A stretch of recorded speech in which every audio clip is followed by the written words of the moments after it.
Hey y'all, welcome back to Business in Blue and welcome to the season finale.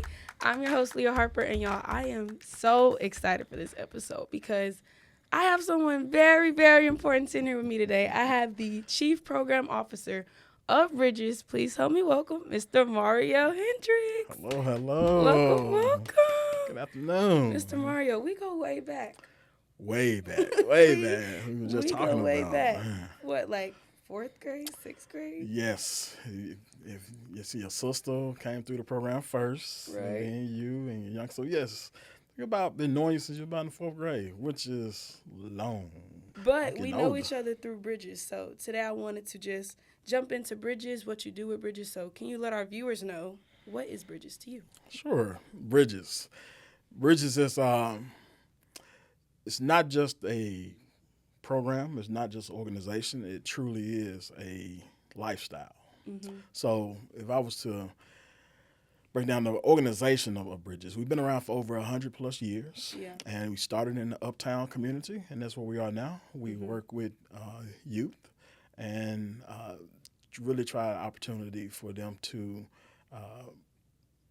not only find their leadership, but enhance the leadership skills that they have. So Yeah. Bridge Builders is the program that's been around the longest, in which the community mostly knows about. Yeah. And Bridge Builders started back in 1988, so we're heading towards our 40th anniversary soon. Congrats. And we work with middle and high school students, and that's from so basically currently a 6th through 11th grader, and that's from the greater Mid-South area. So northern Mississippi, West Memphis, Arkansas, Millington, Tipton County, all around the greater Memphis area. And the setup for Bridge Builders is students are recruited, and application is online. So a student is selected for the program, then they will start off with a 1-week summer leadership conference for our rising 7th through 10th graders. That's a day conference at the Bridges Center. Yeah. And that's Monday through Friday for 1 week, and from 9 to 4, 8 to 4. For our rising 11 and 12 graders, that's a 1-week residential conference here at the University of Memphis. And That's when it gets yeah, exciting, guys. so No, it's the- always been fun. that's That's when just everybody a different remembers time. exactly. It's That's something a different time. because they're dropped off on a Monday, and the parents can go on a 1-week vacation, and the Yeah, and students you're are with disconnected. us. You don't have a phone. You're Students not supposed cannot to. exactly. So You're not in supposed to all have of a the phone. summer conferences, phones we ask students not to bring their cell phones. They're disconnected from electronics, from the TV, because for that 1 week in all the summer conference, we ask the students to have some face-to-face conversations with their group members and really get to know their group members, get indulged in the activities that are life-changing. So for that 1 week, they're all encompassing Bridge Builders. After the 1 week summer conference during the academic year, we have many different activities from September through April, and these activities build on the summer conference experiences. So that's Bridge Builders. We also have Team Bridges, and Team Bridges we have they can work with adults and youth. Yeah. We have a 40-foot rock wall inside of our Bridges Center. We have an indoor high ropes course. Yeah. I So think have- I've done both of those. You have. So there's an I think I've opportunity done for University of Memphis can bring their staff out there. Yeah. I see plug. Lots of team, And lots of team bonding. team bonding, team building, and so students had an opportunity to do both. That's our Team Bridges department. And then we have our Youth Action Center, which is, I'll say, the newest. Youth Action Center is a hub. We are the hub where youth and adults can work together. Yeah. So we host youth and adult equity workshops. If an organization would like to have what we have now, youth on boards, meaning, excuse me, we have a like there's a board of directors. We have a youth advisory board, and they report, and the CEO of Bridges reports to them. So we're not only talking about what it means to have youth as colleagues, we're actually doing it. Yeah. Yeah. So we are all youth-focused Yeah. organization, been around over 100 years, but for Bridge Builders, there are thousands of bridge builders out there in our community. So Yeah. our experiential education is what we do. That means it's hands-on. For me, every student that goes through the experience is going to have one that's going to be adventurous. Is going to, because we're going to do things that they're not doing regularly in their Getting you out community. your comfort zone for sure. Bingo. It's going to be life changing, because when they finish with the program, they're going to look back on it and say, I wouldn't have done it if it weren't for Bridges. Exactly. This really put me in a different place. And it's going to be relational. We're going to have those discussions that's going to push the envelope, but yet how students understand that they are valued and their opinions are not ones that should be pushed to the back, but should be in the forefront, that adults should understand why they should be at the table with us. So the experiential education is a cornerstone on what we do. Yeah, there's no place like Bridges. None. Yeah, so I know you've been a part of Bridges for over 30 years, about 30 years, right? Mm-hmm. Hey, What does that mean to you? That's a big part of your life. Yeah. You coming with the facts there. Okay, I'm sorry. Not to age you or anything. But I did see you were celebrating 30 years with Bridges. So first, congrats to you. Appreciate it. Thank you. And it really has been a celebration. So I went through the program as a student. I came in through high school? Or? Mm-hmm. Okay. Actually, I started my junior high, my 9th grade year, going to my 10th grade. And I was the only student from my school that came to the program. Many others were selected, but I was the only one that came. And a lot of people know my story, but my grandparents made me come. My grandma packed my bags for me. You're going to Bridges. Yeah, I didn't have a choice there. And so I went on a Sunday, was dropped off at the curb. My uncle dropped me off. So I had to actually go and check in by myself. Yeah, I didn't know push. anybody. Exactly. And so I went, and after that one week, like, students, like I didn't want to be there. I want to be at home playing basketball with my friends, playing football, and just being at the house. So that midweek, I was ready to go. I didn't really like the meals that were there. It was actually, our conference was at the University of Memphis in the old Richardson Towers. So I missed those towers. Shout out to Richardson Towers. Exactly. Got to shout out Richardson Towers. But after that, we wanted to go home, and one of my facilitators said something to me about when it's hard being a leader, that's when you really step up the most. And that stuck with me. Yeah. So after that, I stayed with the program, graduated. In my senior year, since we came in as somewhat of an expansion class, we really didn't have anything to do for our senior year. So me and a couple of other students, we formed the first leadership board, and the purpose was to plan events for my class and all the students to participate in. And after that, graduated from the program, and I just wanted to stick it out. Yeah. And so from there, I was a summer staff member, then an intern, a senior intern, and that's when I became full-time senior intern, part-time, but in the office every day. Yeah. Once I graduated from University of Memphis, go Tigers. Go Tigers, go. I was a program coordinator, then associate director, senior director, VP, just moving and on now up. Chief program officer as we sit here today. Sir. Well, I'm so glad that your uncle dropped you off on the curb and too, truly actually. pushed you, because I mean, you have changed so many students' lives, like really, like you have been a big impact here in the city. So I'm glad that you really had that push, and that made me even think back to my own time in Bridges, like hearing that same kind of story from like my peers, like, oh, I'm ready to go. But then by the time you get to Thursday and it's your last night, we over here crying, no, I don't want to go. So I do love that you shared that, because that made me think back on my own time as a bridge builder. And that's unique, because that same story so many times the story that every other student, the 1,000 students that come through. It's really, you're building, not to say it this way, but you're really breaking down those barriers on the first few days, because, when you're going somewhere new, you don't really know anybody. But even if you know people, we're having discussions that are unlike discussions that you're having in your neighborhoods or in your homes, as you know. And those are hard discussions to have. So be able to take that facade off, to remove that mask that you've been wearing and that you've been talking about, and to finally have some real in-depth, serious conversations, life learning, life lessons that you didn't know that you even thought this way, or being able to have those conflict type of conversations that somebody may view things differently than you, but seeing how you can respect their difference and still be able to be on one accord. So it does get to, even in my year, people crying because that's their Yeah. last night Yeah. being together. Yeah, Bridges is it's truly an experience of its own. I had a question on here talking about what sets the program apart, but I feel like we just said what sets it apart. I mean, those in-depth conversations that you're able to have, and then also the fact that like it's not students from your school. I mean, you got students from Bartlett that come, Houston that come, like different.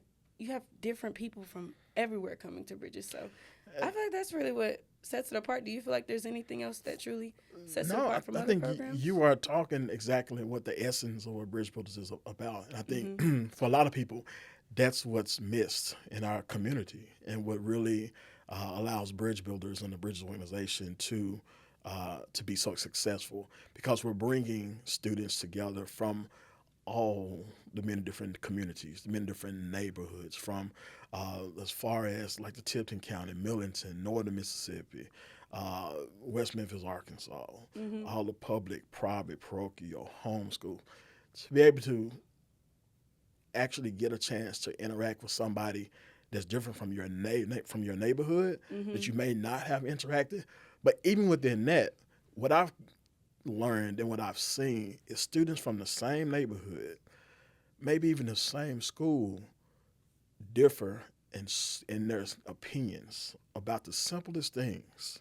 And to be able to, our three elements in the program, uh, which is core, is unity and diversity, leadership, and community action. Yeah.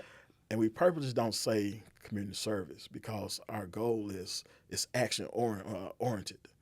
Whenever we're in the community, within the organization, we want students to be able to understand that place, leave unfulfilled, because the goal would be for that student for them to go back themselves and or take their friends or their family back to that neighborhood or back to that organization and do more Yeah. and learn about the root causes of that particular issue. And I think that's what makes Bridge Builder so impactful. Of course, the time comes where students have to move on and they go into the adult world. How do you feel Bridges is helping contribute to our city and like the future of Memphis? There are thousands of Bridge Builders out there. Everywhere. They really are. And I think for us, I'll say for us, yes, but for me, myself, I feel so much pride and excitement knowing that when I see a student in the program, it's one thing when they know that they are a leader now. They don't have to wait till they graduate. So they're showcasing their leadership skills now. They're asking for seats at tables where adults are now. So when they actually get to adulthood, they graduate high school and going on to the next phase of their life, they've already experienced what it's like to have that seat at the table. So when they are progressing in our community, in our larger city of Memphis, whether that's school, whether that's in the workforce, they know that they have the leadership skills to be successful in that realm. A lot of times, a lot of people like, well, we're gonna get you a job, and then you have to go through all this training, and a lot of times, all of that training is for just that job itself. People don't talk about what it's like to have a culture of a job. Yeah. When you're leaving Bridge Builders, you have that culture of being able to fit in no matter where you are, not to be able to conversate and talk with no matter who you're talking with, who you're engaging with. So those leadership skills, that community awareness skill, that unity and diversity understanding that they've been experiencing through the program is setting them in the forefront for those hiring managers to know the type of people all the way. And even for a lot of college scholarship opportunities, or being on campus, a lot of leadership opportunities on campus. I see a lot of bridge builders, eager to participate in those Yeah. opportunities because of those skills that they developed while they was in the program. So I know Yeah. that you've told me there have been thousands of bridge builders that have came through the program. But if you had to pinpoint an exact number, what would that be for how many bridge builders y'all have had? Yeah, doing the math.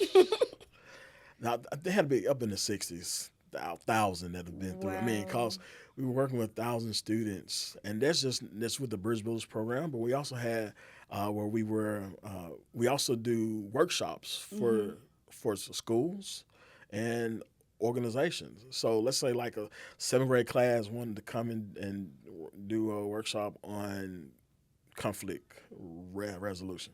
We can work with an entire 6th grade class, and that's an opportunity. So To recruit. annually, it's a bingo, and for them to have an experience, a one-time experience of understanding how they can be better within their school. So annually, we work with about 3,000 to 4,000 students annually, and that's significant. Yeah. Because knowing that this many students has some In type our of city. impact in our city. And, our city gets a negative rap a lot of times, but it's because people don't truly understand the wealth of knowledge, the wealth of appreciation that we have within our city. There's so much going on, and as an outsider, you only see the facade of what people may say. Yeah, they aren't seeing the They don't- 3,000, 4,000 students that They we don't see currently it. That's have. why I challenge anybody to actually go through and have conversations, have in-depth conversations. Go visit many of our nonprofits. Go visit and have conversations with our students that are doing these incredible things, and that's going to change your mind about where this city is going. University of Memphis is why I push students to, when they think about college, especially those that are undecided. I'll take a look at University of Memphis. And I believe Blue, yes. Lots of my I friends do, are past bridge builders. I mean, we met while we were there. at the program. So Yeah. I believe Blue, but Memphis is so rooted within And I feel me. like everywhere you go on campus, I mean, one person in there is going to be a bridge builder. Like Oh, most definitely. 100%. Or been through the program at some point in time. So And it's easy to recognize because once you, as You we can say, tell. they You can walk with a tell. different walk. And then you say that in the ooh wah wah. You know they're going to respond. speaking of U of M, you are a grad from our Go school. Tigers. Go Tigers. Tigers. I love it. How did your college experience help prepare you to step into your professional journey? Ooh, man. So, let's see, I was a bridge builder before I selected the University of Memphis, but I wanted to stay home. So, I was actually a theater major when I first started Okay. my college journey, but I wanted to work. I wanted to do bridge builder stuff. So, I was actually working at K&B. It was a drugstore. Okay. And I still wanted to do bridge builders. And so I was like, man, theater, it's kind of in the evening, it's all the rehearsals. And I got a lot going yeah, on. exactly. I'm like, I want to do real. So I changed my major from theater to comms, mass communication. And because everything I was doing in bridge builders was like talking with people, being out front, wanting to communicate, learning how to use persuasive speech, persuasive writing.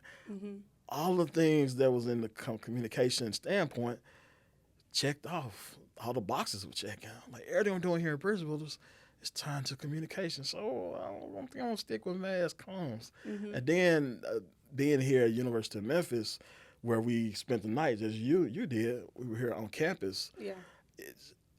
And my uncle graduated from University of Memphis. It's something about University of Memphis that really just set everything up for me. Yeah. It was the teachers, the professors, the students, the campus life, the old UC. Yeah, Memphis was that piece of the puzzle for you. Man, there was no other college that I wanted to go to because of the experiences that I had on this campus, and even all of the wonderful improvements to the campus over the years. It was I had one professor, because I'm an English minor too, and just had the opportunity to use all of the experiences that I had from Bridge Builders, all of the hands-on experiences from my University of Memphis cohorts and classes, and it just went hand in hand. So I'm Yeah. always pushing when students are like, where should I go to college? I'm like, Look at Memphis. exactly. I be serious. I'm like, take a serious look. Memphis is a cornerstone university in our community, Yeah. and a lot of people, um, they're like, oh, I can go to University of Memphis. I'm like, yeah, but change the way you say that. Say that with Right, like with, why with are you saying like I pride. guess I'll go to Memphis? Exactly. It's so much richness about the University of Memphis Yeah, it is. that people that they, because it's here and we're here in Memphis, people don't pay attention to. But you just go and take a college tour. That's why I'm so strong about the laboratory conferences being here on campus, because it showcases what University of Memphis Right. has I to mean, offer. we eat in the Tiger Den too. Eating the Tiger Den, Mhm. sometimes in the UC, seeing what the library has, and where to And look then we at. were before we were doing renovations. Well, of Mhm. course, this was before renovations. All of our like facilitator meetings that we'd have like every morning, every afternoon would be in Fogelman too. Fogelman, we're using psychology auditorium. I mean, we're in so many different buildings where it allows the students, especially the juniors and seniors who are looking for colleges and trying to decide why they want to attend colleges. It shows them, for University of Memphis, it's almost like a behind the scenes look, because Right. it's during the summertime. And then like you have students that Okay. you're able to see as they're in their passing and everyday life too. So yeah. So there's always a showcase. So I'm forever, thankful for what University of Memphis has provided for me. Yeah, Memphis is great. Before we close out, for some students that are interested in like stepping into leadership or community action, what kind of advice or what push would you give to them? They say patience is a virtue. I started with saying that Bridges is a lifestyle. And one of my favorite sayings, a lot of people that hear me say, T to P, trust the process. You have to be patient because things are not going to be handed to you. Yeah. And if things are handed to you, then they're not right for you. I'm a big believer in sweat equity and working for everything that's given. Because once you put that effort in, no matter what that effort is, you're going to truly benefit from it, and you're going to see that hard work. Yeah. Trusting your process and knowing that, when you work hard, when you put all of your effort into it, at the end, you trust your process and knowing that this happened for a reason. Yeah. Just And trust it and go for it. Most definitely. I'm always eager about, people reaching out, say, hey, what does it take to get here? I said, well, for me, it took this, but I want you to see what I did, but do it for yourself. Yeah. I want you to be able to stand on your 2 feet to make that happen. And it is a lifestyle, because once you've been patient with yourself, once you trusted yourself in your process, your lifestyle is going to be one that you are happy with. And so anybody is out there that's trying to figure out, leadership and what it takes all of that. It takes you knowing who you are. It takes you trusting that process. Okay. I got 2 more things before we leave. So Go for it. you aren't going to be expecting this, but at the end of every conference, you go up there to the podium. True. And we do something, Mr. Mario. And it would not be a complete podcast if I don't get an Anna Uwawa. So first, can you explain to me why we do that? Like, where did that come from? So this had been in 99. Oh, so we've been doing this a long It's time. been doing it for a while. So, with every program or whatnot, we want something where, it's yours. It's Bridge Builders, something unique that stands out. So I was thinking, and the director at the time, Chris, did this activity, this skit. We were doing staff holidays and did this skit called Walk Spider. It was funny. And he was saying it, and like, in a wah.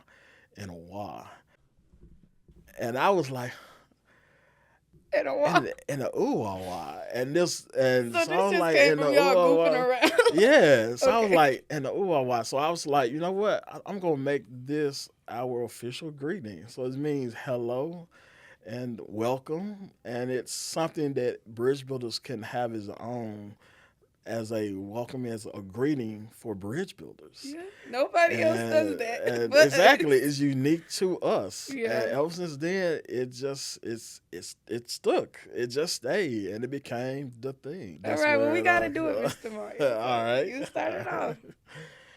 And we got the hand motion. So Yeah, we're going to minimize them. Yeah. We're going to minimize them for y'all. But we go all out at conference. Oh yeah, We go all out. Anything in Bridgeville has to be times 20. Yeah, I'm Energy not is going to hold y'all. everywhere. We had to practice like 3 or 4 times because it was like, when Mr. Mario come in here, y'all better do it right. And I was like, oh my gosh. Like, There's a standard now. There's a standard. We yeah, have to the do it. energy has do to be it right because if it's exactly. not, you going to know. And you going to be like, I feel it. I feel it We in my should have soul. redone that. I feel it. So here we go. This is the end. Hand motion. And a ooh wah wah. And a ooh wah wah to you too, Sir Mario. Oh, Hendrix. I love it. Well, thank you so much for joining me today, Mr. Mario. This has been the highlight of my day, honestly. Just sitting down with you and getting to revisit my Bridges days. So thank you so much. I can't say thank you enough to you and your team for allowing me to come out. I mean, to sit in awe of a Bridgeville alum who are doing wonderful things in our community and successful. No, I think you are showing what it means to be a bridge builder. So I applaud you and you. your family for what you do. So thank you for this opportunity. Sir. And to our viewers, thank y'all so much for joining me for season 4 of Business in Blue. I've had so much fun this season. I hope you guys have too. And I'll see you guys back for season 5.